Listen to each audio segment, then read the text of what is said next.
Hello, Ancestry fans out there. Just thought I'd do a quick video on starting your family tree. A lot of us have been in a shutdown mode now for going on a month or more, depending on where you live around the world that applies to. So there's no better time, since we all have plenty of time at your homes while you're being social distancing, to start a family tree. And I'm on the Ancestry.com website here. And as you can see, and a lot of people don't know this, that it's free to start your family tree on Ancestry.com. It says connect with your family story on Ancestry and discover what, where, and who of how it all leads to you. So it's very interesting promo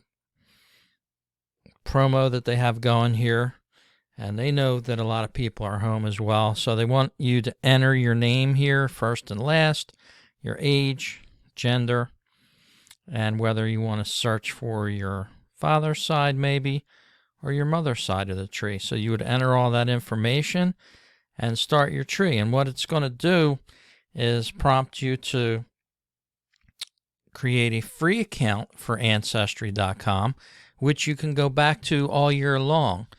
And if you've watched any other of my Ancestry.com videos here on my channel, which, by the way, please hit like and subscribe to the channel for more, and I'll make sure that I do a lot more of these type videos for you. But getting back to what I was saying, it's free to start your Ancestry tree and your family tree, and it keeps it in such great order for you here. Starts off with a name, and of course you can gather more names if you have somebody in the family, and there's usually always one that sort of knows a little bit of the family history. You can ask them before you sign up, or even while you're signed up, and make it an interactive type of conversation with that person, and start filling in your family tree. Then, as you can see here, the small leaves that are on these people's names here mean that there are hints available for a person with that name. So you can look up records, and that's where the actual subscription model comes into Ancestry.com, because occasionally they'll give you access to free records throughout the year, usually around holidays and things like that. But for the most part, you'll want a subscription to do that. And for several years, I never paid for Ancestry.com.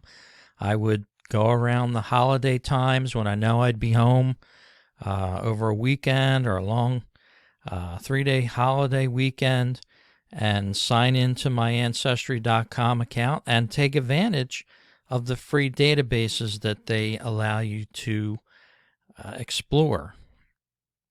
So that's what you want to do to start off with your family tree. Right now, they even have a program where they are giving you free access to records from the National Archives. And that's going on right now as we're going through this COVID-19 pandemic crisis around the world. But Ancestry is giving you free access to all the collection, their collection of the National Archive records. So you can find passenger lists when your family may have sailed from one point to another. You can find all kinds of information on military records and naturalization records through the free database that Ancestry has allowed people to access that don't have the paid account.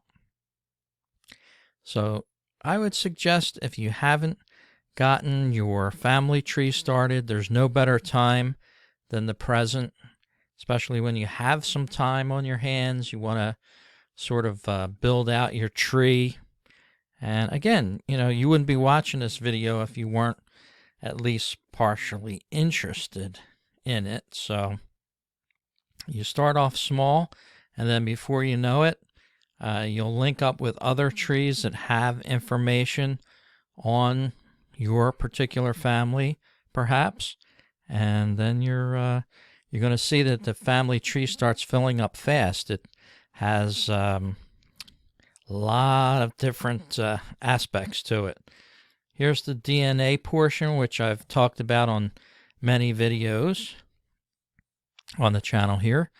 So again, please hit like and subscribe to this channel. I need about 600 more subscribers, so if you could do that for me. And all that does is let you know that I made a video.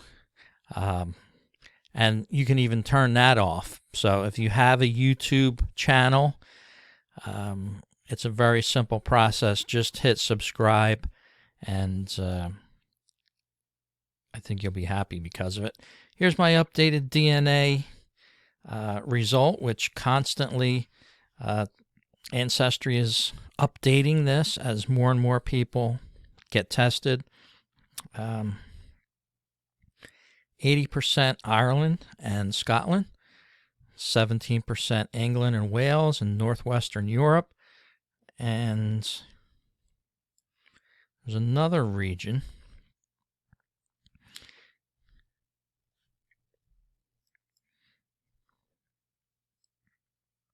And this is saying that DNA doesn't change, but our science does. The more people they're testing, the more people around the world that are contributing to this database is giving them updated information on where you're from. Now, this is brand new tonight. I hadn't signed on to this for about 2 weeks, so this is updated, brand new to me.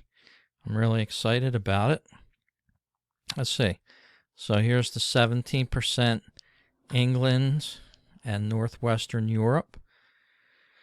And I know a lot of my family on my dad's side is supposedly from England. So that would make sense there. Very much so.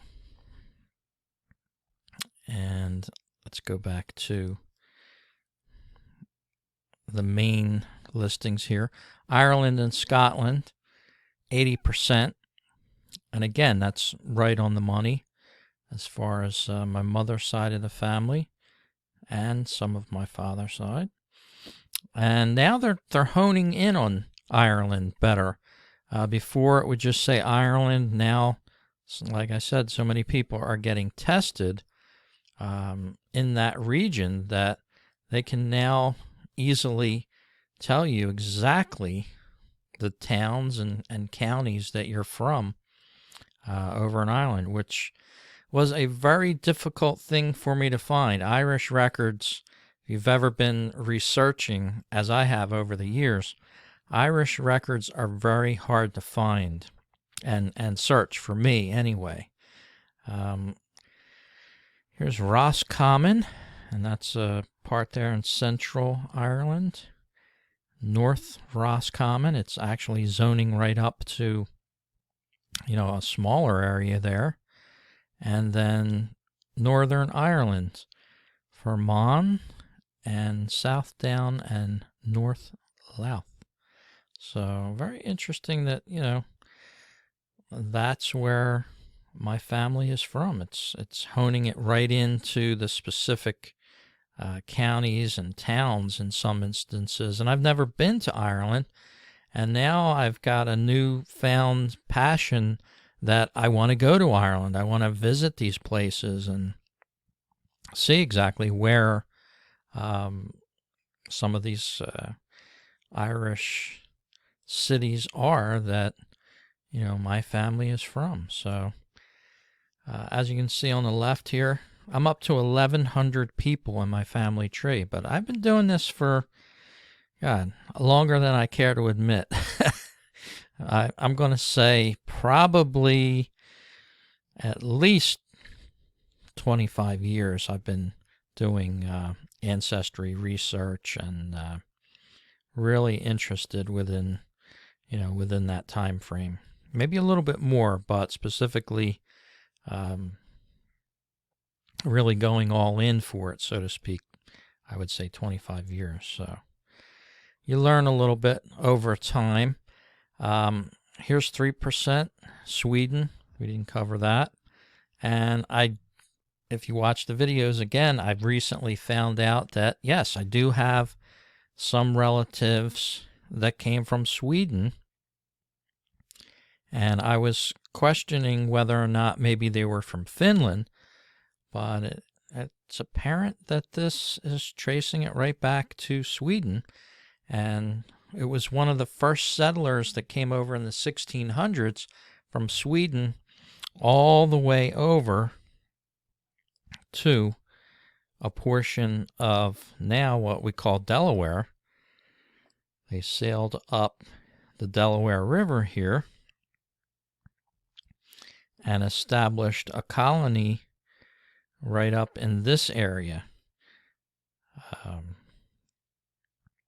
And it was a colony that was quite famous in the area before the United States. I would say 110 years or 130 years before the U.S. became the U.S. It was an established colony. In fact, my relatives came in on supposedly the last boat out of Sweden for this particular colony. In fact, they didn't even want them to get off the boat. They wanted them to turn around and be sent back. The leaders of what was going to be Delaware, they wanted them to turn around and go back home. But apparently the Indians interceded in this instance and were able to get this boat emptied, and the people stayed. So that's part of my particular ancestry. All right, well, I hope you liked this video, and please, again, why don't you subscribe? I do several videos a year. I'd like to do a dozen or more. So if you like ancestry and studying the family trees, please hit subscribe and like. And I thank you for listening. Stay well, wash your hands, wear those masks, and we'll get through this pandemic just fine. Take care, everyone.